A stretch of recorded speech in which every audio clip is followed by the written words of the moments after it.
what I mean? Don't you give up when shit don't change. Don't give up, play on, player. Watch out. She's 20-something years old, living on welfare. She don't care whether or what people out there. Why is it that society refuses to acknowledge that unless a man explicitly agrees to be a father, before conception, he's been hijacked? Have you ever had sex with a woman with the intention of trying for a baby?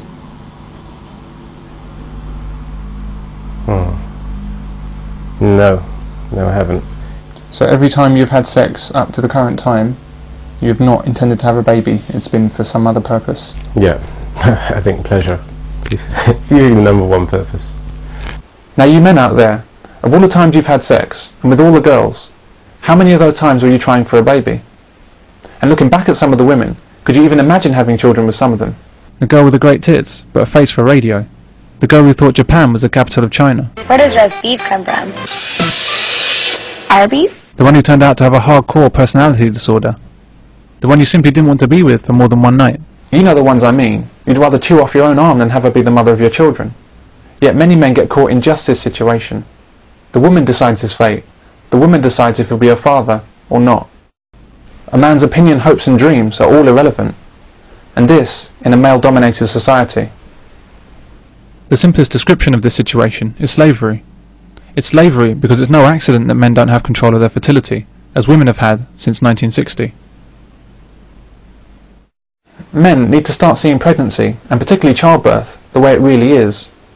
A man doesn't make a woman pregnant, any more than a man can make a bank give him a loan. Rather, a woman allows herself to become pregnant. Despite how pregnancy is often described. I fell pregnant. That's when he ended it. Because you were pregnant because I wanted to keep the child. Well, Leo, you can't just get the woman pregnant and then pretend like nothing happened. I'm not, okay? Ever since you shagged my best friend and got her up the duff. And he got his girlfriend pregnant, so he's about to become a daddy. It happens. A woman doesn't get knocked up, and she doesn't fall pregnant. She doesn't trip, fall and land on a man's dick. She engineers it to be there. Her pregnancy is her decision as well. Women in the West now have 100% control over their pregnancies. They are able to prevent pregnancy from happening. They can do things before intercourse, during intercourse, after intercourse. They can have abortions. And as such, they should bear 100% responsibility for the children. At least if they have decided to go ahead without the agreement and wishes of the man involved in the conception. A man can never make a woman have a child if she doesn't want one. However, she can force a child on a man. I'm pregnant. And you're the father. This is a very important point because it changes how we view the child-making process. And it changes responsibility. A woman has many options with respect to pregnancy and childbirth. A man very few. The options a woman has makes her utterly and completely responsible for every child that's born. And because a woman is 100% in control of her own fertility, that makes her 100% responsible for her pregnancy. It's a simple maxim. With complete control comes complete responsibility. It's not fair that women have complete power over whether a father or whether a man becomes a father. And that's the bottom line. A woman has control over whether a man becomes a father. It's not fair, but it's the way of the world. So what you do is you try and protect the father as much as possible. You try and give him as many rights as possible. But right now, what we seem to be doing is simply punishing a man who doesn't want to become a father, who a woman has made a father. And that doesn't seem right to me, that you punish him. He should be protected, not punished. If it was a one-night stand, if it was a casual thing, what would go through your mind when you found out that she was pregnant? Shit. I'd ask her if she was considering an abortion. If she wasn't, I'd ask her why not, what was she was thinking. Because I wasn't obviously not in love with her, she was in love with me. How are we going to bring up a child in that environment? How's this actually going to work? I'd want to know what the motivations of the mother was. Is it just that she's obsessed with having a child? I mean, not that I can do anything about it anyway, but it sounds incredibly unhealthy. Any woman who wants a child without it being within a relationship has, I think, an unhealthy obsession with having a child regardless of anything else.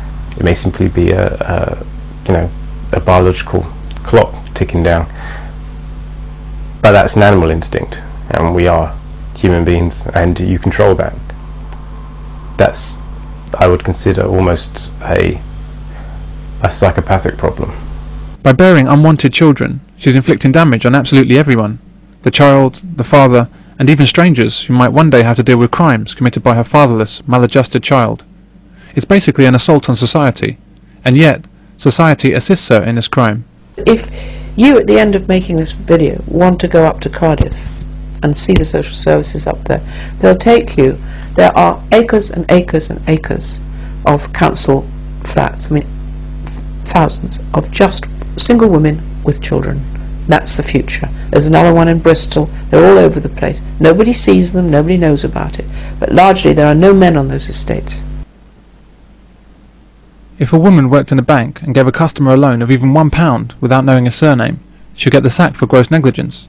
Yet many women get themselves pregnant after a night out in town without knowing the surname of the father. Joy didn't remember much about the boy's real father, except that he drove a Ford. Is this for me, Linda? No, I was just writing what my name would be if I married Raoul. It just says Linda. I don't know his last name. Some go further and continue the pregnancy to birth, to create another fatherless child. And all anyone seems to do in such circumstances is blame the absent father for not taking responsibility. Another deadbeat dad. But what about malignant, irresponsible mums? He may not even know he's a father because she didn't tell him. I didn't know I had a daughter until a month ago. How could you not know? Angela's mother and I went out last year. Okay, it's over, and when it ended, she never told me she was pregnant. Nothing's ever gonna happen between us again, Nez. It's been 5 years. I mean, you know, you gotta know that. Things are different now, Frankie. I'm clean. Nez, I'm really not in the mood for your bullshit. Please, just say what you want to say and get out of here. This. Skilla. She's real cute. Glad you think so. She's yours. This is why, when men are asked the question, do you have kids, they can't be too sure of the answer. No family, right? No. None that I know of. You have any kids, Doctor? Not that I know of. This is the female empowerment, or girl power, that feminism has brought us. Women who are quite happy to get themselves pregnant without a second thought for anybody except themselves. So if a male pill was available, you would take it? Absolutely. Do you think that most men would take it? I think so, because it's about freedom. It's the same reason that women take the pill. It frees you from the other party. You don't have to rely on a woman taking the pill. You don't have to, you know, you are in control.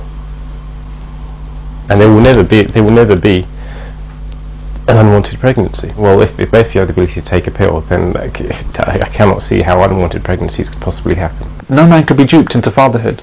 No man could be controlled and used. No man could be enslaved. Every child that's born would be a wanted child by both parents. Mean that men would have no more fear and worry about fatherhood when they're not ready for it. There'll be no more concern about wives deciding to have children without discussion with the husband.